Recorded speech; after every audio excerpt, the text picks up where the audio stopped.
Ok, Eloy Brandão Nunes, fica à vontade para a sua disposição, para o seu trabalho. Bom dia, pessoal. Queria primeiramente agradecer a presença de todo mundo. Meu nome é Eloy Oliveira Brandão Nunes, meu orientador foi o professor Dr. Rubens Ramos. Esse aqui vai ser um estudo de viabilidade sobre a transição para a eletromobilidade com ônibus elétrico no transporte público em Natal, Brasil.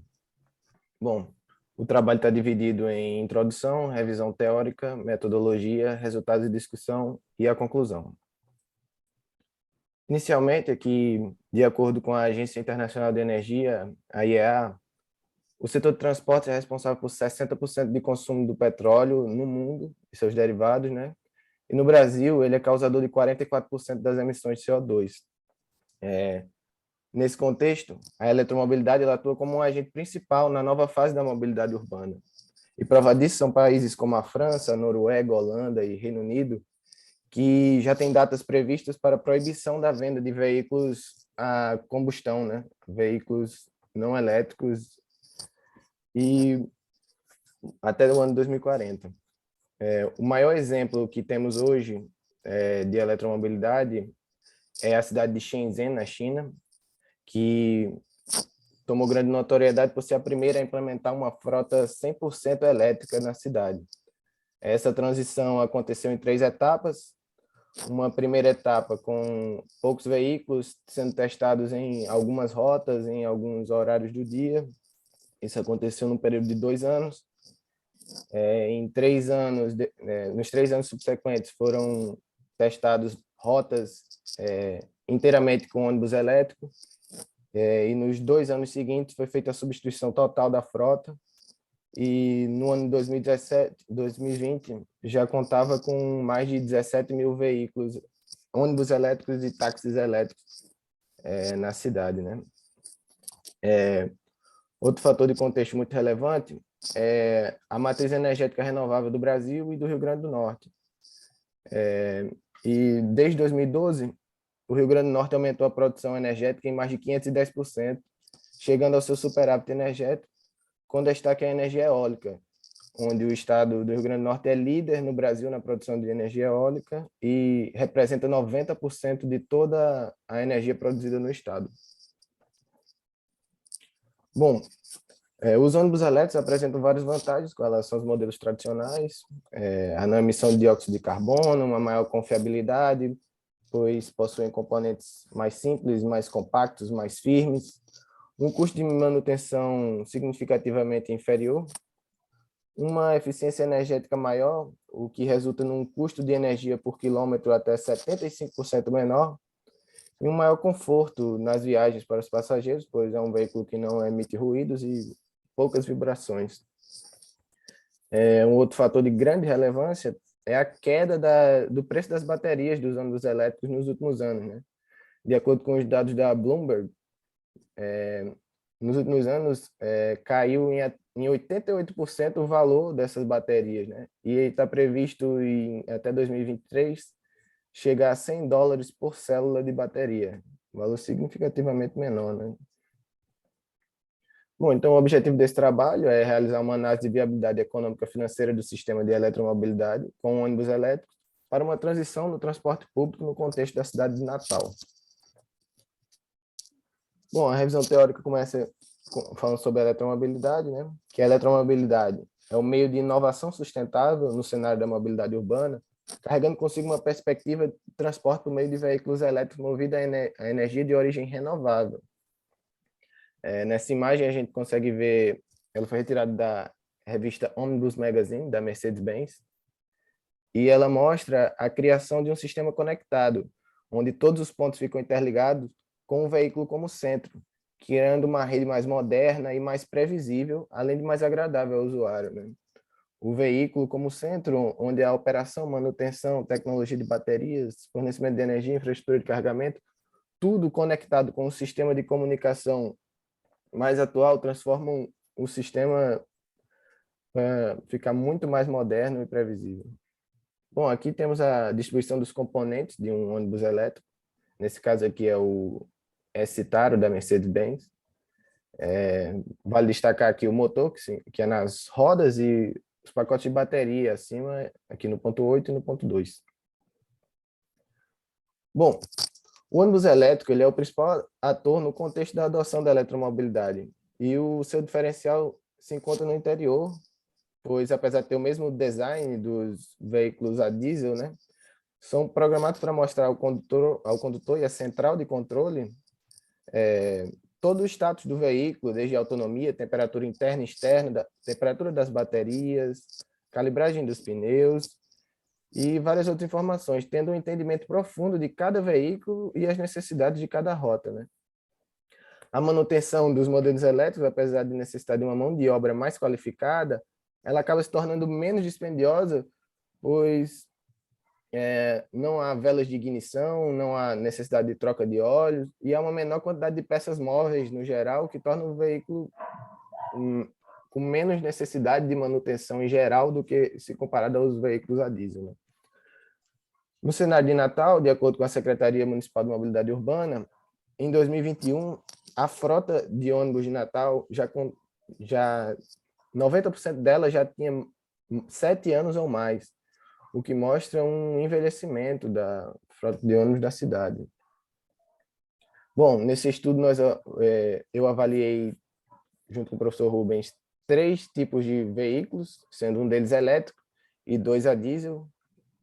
O padrão LE, que é um veículo um pouco mais moderno, com piso baixo, e o veículo básico, que é o principal veículo que funciona aqui na cidade de Natal. Na análise econômica financeira, foi avaliado o investimento inicial, que é o conhecido como o CAPEX, e o valor de operação, que é o OPEX. E quanto ao custo de aquisição, os veículos elétricos necessitam, além da compra do veículo em si, a instalação de uma infraestrutura. Os veículos a diesel, em algum momento, também precisaram dessa introdução de infraestrutura, mas isso não foi considerado nesse estudo.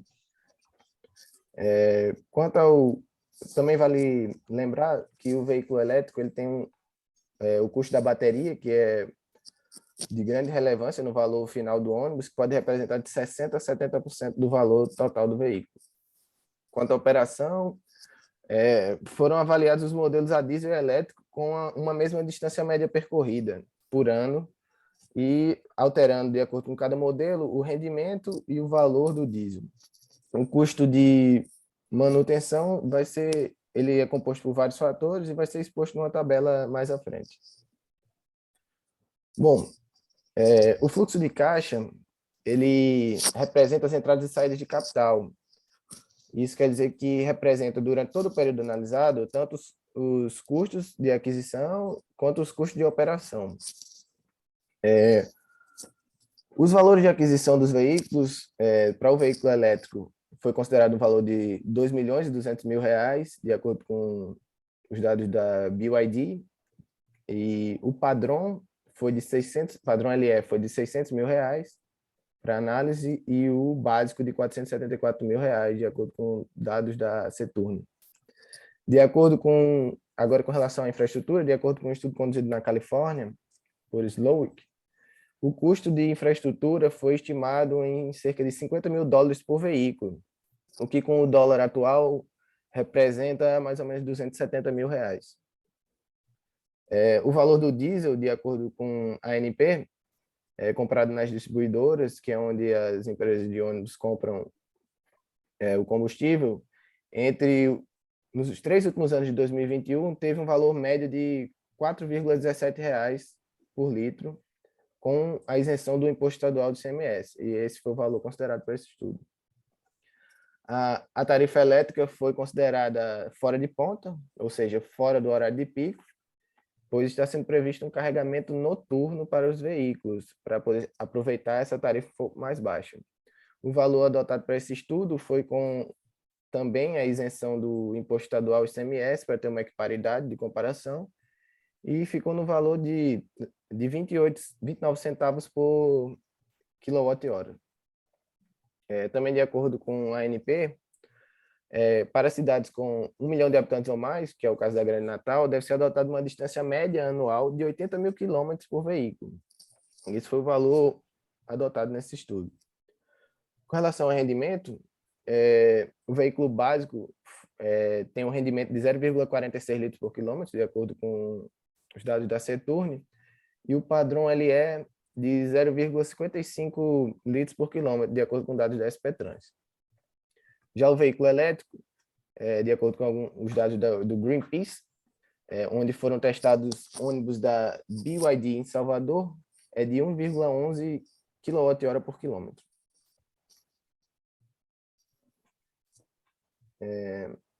Com relação à análise de investimento, foram usados os indicadores EBITDA, ou LAGIDA em português, que significa lucro antes de juros, impostos, depreciação e amortização.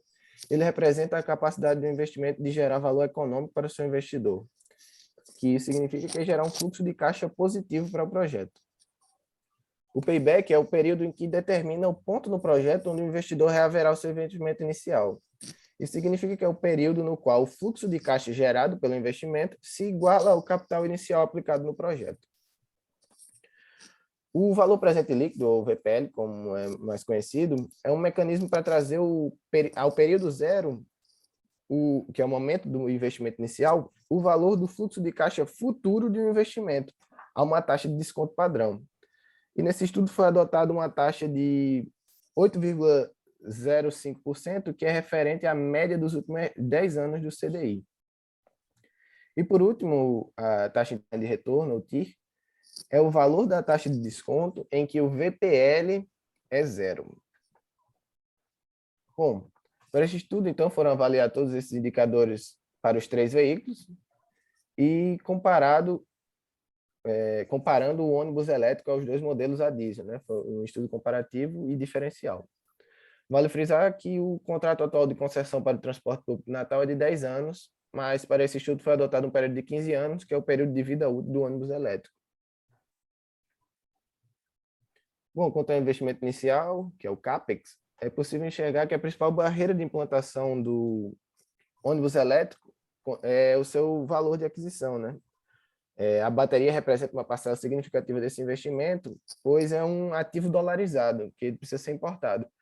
E com uma alta do dólar de 32% desde 2019, o valor dessa tecnologia acaba sendo bastante impactado.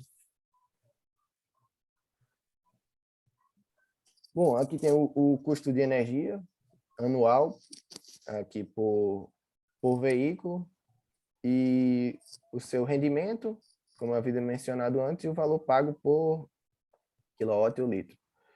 É significativa a diferença, pois o ônibus elétrico, a energia elétrica, os motores elétricos em geral são bem mais eficientes. A gente pode ver aqui que 1 litro de diesel representa 10 kWh de energia. Isso mostra que a eletricidade é 5 vezes mais eficiente que o diesel nessa conversão. Bom, aqui os custos de manutenção. Como eu havia mencionado, a manutenção é composta, então, diferencialmente por lubrificantes, as peças e acessórios, e pelo pessoal de manutenção. Tanto em questão a lubrificantes e peças e acessórios, os ônibus elétricos eles consomem menos lubrificantes e peças em geral durante sua vida útil, né? Ou por ano, ou em geral. E com relação ao pessoal de manutenção, apesar do salário ser significativamente maior de um funcionário que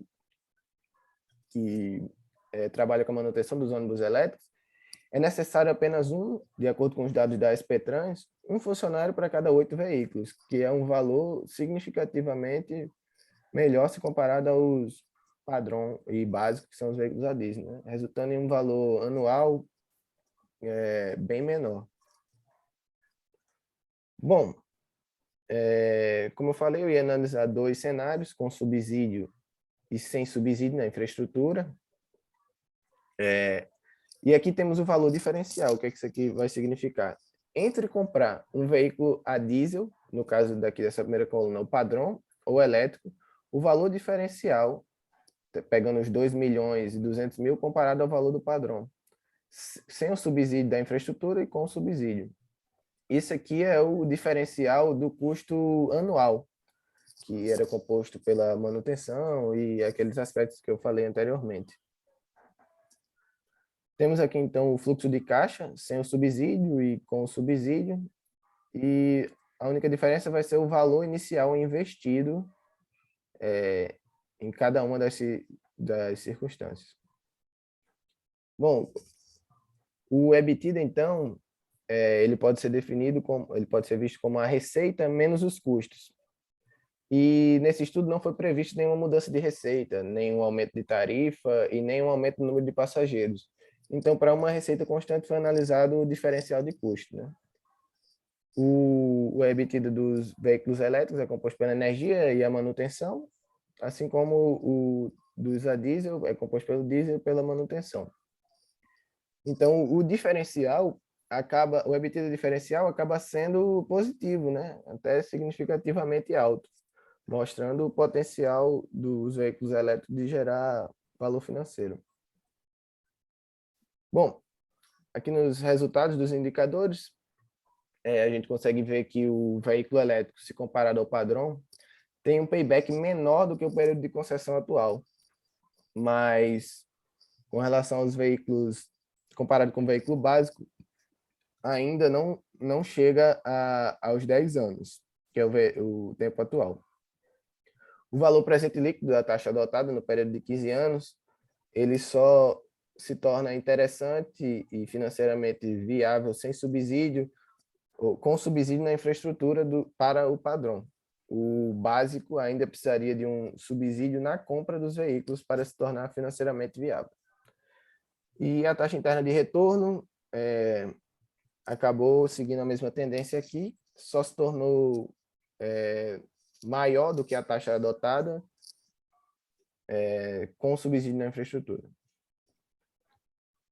Bom, então, comparando os resultados desse estudo com o estudo da Universidade Bocconi, na Itália, notou-se a grande similaridade entre os dados e a equiparidade. Apesar do valor absoluto não ser o mesmo, por causa da diferença das moedas, aqui o real e lá o euro, houve um valor percentual de significativa equiparidade. E com relação ao EBITDA, a gente consegue ver a vantagem do ônibus elétrico na geração de valor econômico em uma comparação com os dois ônibus a diesel. O custo do sistema elétrico se paga no cenário mais desvantajoso do payback em 12 anos. E isso requer uma mudança, seja no prazo de contrato ou na inclusão de uma cláusula de reversibilidade. Analisando o VPL, é possível concluir que o ônibus elétrico já é financeiramente vantajoso se comparado ao modelo padrão LE, se houver um subsídio na infraestrutura, que gera uma receita positiva ao final do período analisado. Com relação ao básico, além do subsídio na infraestrutura, seria necessário um subsídio na compra do veículo. A análise do TIR mostra que a comparação com ônibus base não alcançou a taxa adotada, mas com subsídio, o padrão, ela conseguiu alcançar. Na conclusão aqui, os dados, quanto à limitação do trabalho, os dados utilizados são de fontes secundárias e não da cidade natal. E a inexistência de um teste real com ônibus elétrico na cidade reduz a precisão dos parâmetros utilizados, o que acaba sendo como uma limitação do trabalho, né? Com relação à emissão de gases de efeito estufa e poluição sonora, os ônibus elétricos proporcionam uma diminuição significativa, cerca de 390 toneladas de CO2 por ano por veículo, acaba não chegando ao meio ambiente devido a essa transição. Com relação à adoção de uma nova frota, esse estudo mostra que a substituição integral da frota, que hoje é a diesel para elétrico, ainda é inviável sem subsídio, seja na infraestrutura ou no valor de aquisição do veículo. Mas os cenários que se colocam para o preço futuro desses veículos elétricos são que o preço dos mesmos se equiparará em um horizonte de 10 anos com o valor dos ônibus a diesel. Por fim, então, as recomendações desse trabalho seriam adquirir 2 ônibus elétricos para operações em algumas linhas da cidade em condições planejadas e monitoradas, para obter dados de desempenho nas condições reais de Natal. O prazo de contrato deve ser de 15 anos ou então de 10 anos, mais uma cláusula de reversibilidade para ressarcimento do valor residual à empresa que eventualmente deixe o sistema de concessão de licitação.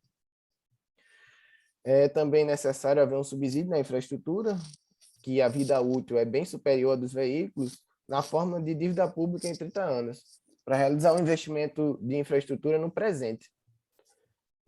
Na condição atual da taxa de câmbio, é necessário um subsídio parcial na aquisição dos veículos, no caso de Natal, pois a frota é majoritariamente de veículos básicos, que pode ser feita também como uma redução no valor da outorga de contrato. A adoção, então, deve ser no curto prazo, de modo progressivo, começando nas linhas mais rentáveis e que viabilizam a transição da tecnologia. E, por fim, esse estudo recomenda não adquirir ônibus a diesel novos e usar aqueles que estão disponíveis atualmente e renovar a frota apenas com ônibus elétricos, mas de forma gradual e progressiva, como foi exposto no item 5. Bom, essas aqui foram as referências que eu usei no trabalho. Muito obrigado.